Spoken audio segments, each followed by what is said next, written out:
Bonjour et bienvenue sur cette vidéo où nous allons parler d'identification sur le réseau Internet.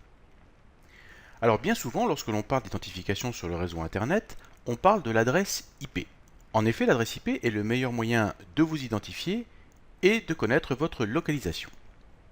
Néanmoins, il existe d'autres moyens de vous identifier.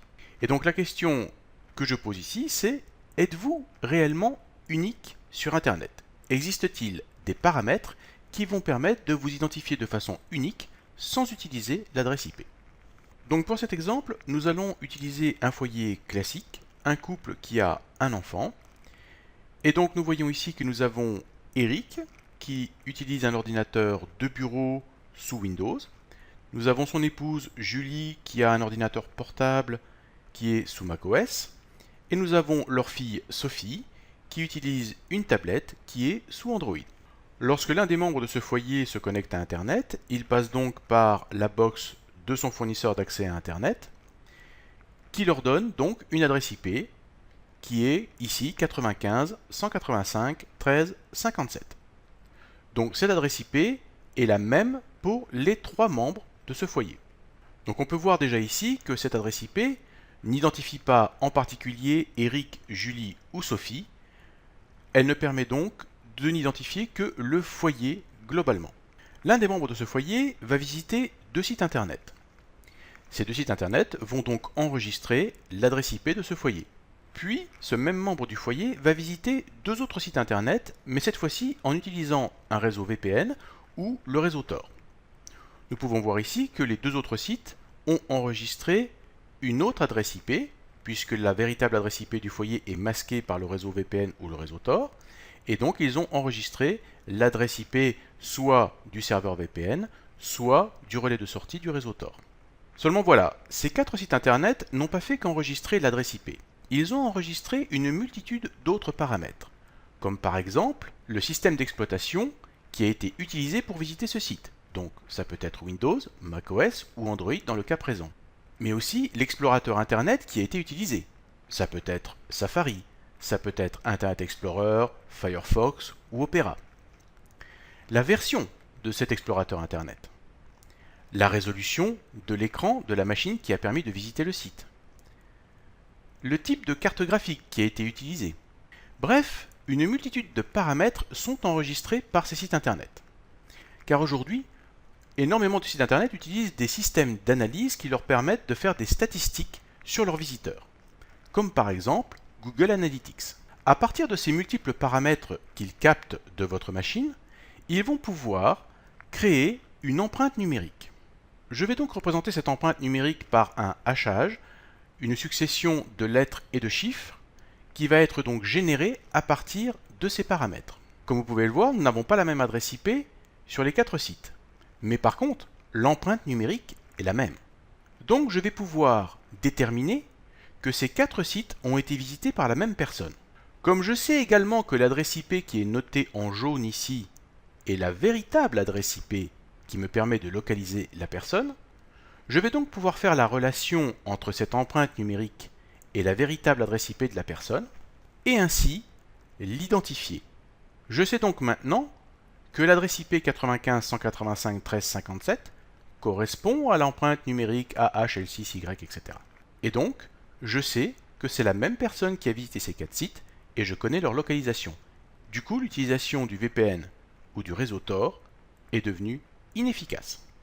Maintenant, imaginons que je rentre dans ce foyer et que j'ai donc un accès physique aux différents ordinateurs du foyer. Je vais brancher une petite clé USB sur chacune des machines de ce foyer qui va me générer, tout comme les sites internet, une empreinte numérique de la machine. Je vais maintenant pouvoir comparer l'empreinte numérique que les sites internet m'ont donnée avec l'empreinte que m'a générée mon petit logiciel que j'ai branché sur les machines. Donc l'empreinte numérique est encore plus intéressante que l'adresse IP car elle va me permettre d'identifier précisément qui dans le foyer s'est connecté au site internet. Alors que l'adresse IP ne me permet pas de faire ça. Elle me permet uniquement de localiser géographiquement le foyer, mais elle ne me permet en aucun cas de connaître qui du foyer s'est connecté au site internet. En combinant adresse IP et empreinte numérique, j'arrive à avoir ces deux informations. Bien maintenant, je vais vous montrer quelles sont les informations qui sont collectées et comment on peut générer une empreinte numérique à partir de ces informations. Pour faire ceci, nous allons aller sur le site amaiunique.org et je vais cliquer sur le bouton « Voir l'empreinte » de mon navigateur. Vous voyez que le site me confirme que je suis unique et que je peux donc être tracé. Quelques pourcentages vous sont donnés concernant des informations qui correspondent à d'autres utilisateurs qui ont fait le même test que vous. Je vais maintenant cliquer sur le bouton « Voir plus de détails » pour voir quelles sont exactement les informations qui ont été collectées. Et vous voyez qu'il y a une multitude d'informations collectées concernant votre machine. Ils peuvent par exemple voir que j'utilise Windows 8.1, que ma langue est FR et que la résolution de mon écran est de 1483 par 981. Maintenant, je vais vous montrer comment je vais arriver à générer une empreinte à partir de ces informations. Je vais mettre le navigateur sur le côté gauche et je vais utiliser une petite application que j'ai fait pour l'occasion et qui va donc générer un hash, ce que l'on appelle un hachage, de ces données pour créer une empreinte numérique. Donc je vais aligner ici mon explorateur pour avoir uniquement les données à ma disposition. Et je vais copier-coller quelques-unes de ces informations dans mon logiciel.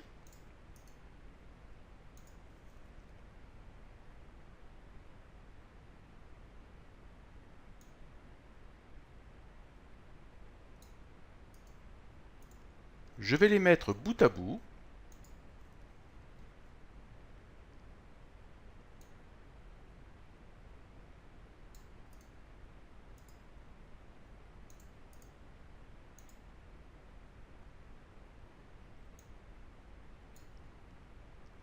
Je vais prendre par exemple ici l'information concernant la version de Windows que j'utilise. Voilà, je vais m'arrêter là. Donc vous voyez que je n'en prends que quelques-unes. Et je vais cliquer sur le bouton Générer. Vous voyez que le logiciel a créé une empreinte numérique à partir de ces informations-là. Vous voyez que si je reclique sur Générer, c'est toujours la même empreinte qui est créée. Ici, nous voyons que nous utilisons un plugin Flash version 17.0.0.188.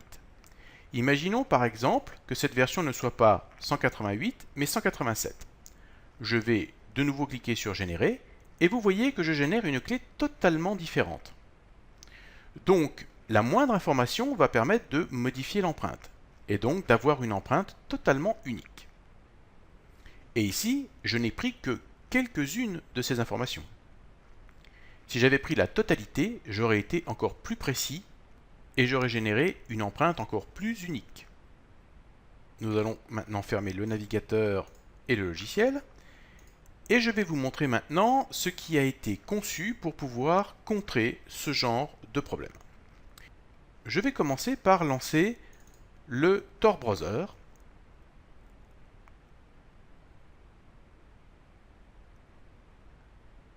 Et je vais vous montrer ce qu'il se passe lorsque l'on tente de mettre le Tor Browser en plein écran. Vous voyez que dès que le Tor Browser détecte qu'il est en plein écran, nous avons un message d'avertissement qui nous dit « Maximiser le navigateur Tor à l'écran peut permettre au site web de déterminer votre taille de moniteur, laquelle peut être utilisée pour vous suivre à la trace. Nous recommandons que vous laissiez les fenêtres du navigateur Tor dans leur taille d'origine. » Donc vous voyez que le navigateur Tor est déjà conçu pour éviter la génération d'empreintes numériques. De plus, il y a dans le Tor Browser un plugin qui permet de bloquer les JavaScript, car bien souvent, c'est du JavaScript qui est utilisé pour collecter tous ces paramètres qui vont permettre de créer cette empreinte numérique. Maintenant, nous allons voir un plugin qui peut être installé sous Firefox et qui va vous permettre en fait de tromper les systèmes qui collectent des données. Ce plugin s'appelle Blender. Alors que fait Blender? Eh bien, Blender, entre autres, permet de faire croire que vous êtes sous Windows 8.1 64 bits, ce qui n'est pas forcément le cas. Ensuite, il fait croire qu'on est sous Firefox version 36, que notre langage est anglais. Et enfin, il donne un chart set, c'est-à-dire le type de caractère que notre explorateur est capable d'accepter, non spécifié. Donc, Blender permet de brouiller les cartes.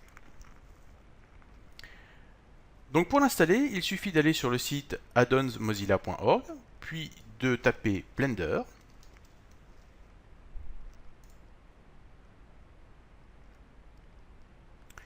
Vous cliquez sur le bouton Add to Firefox,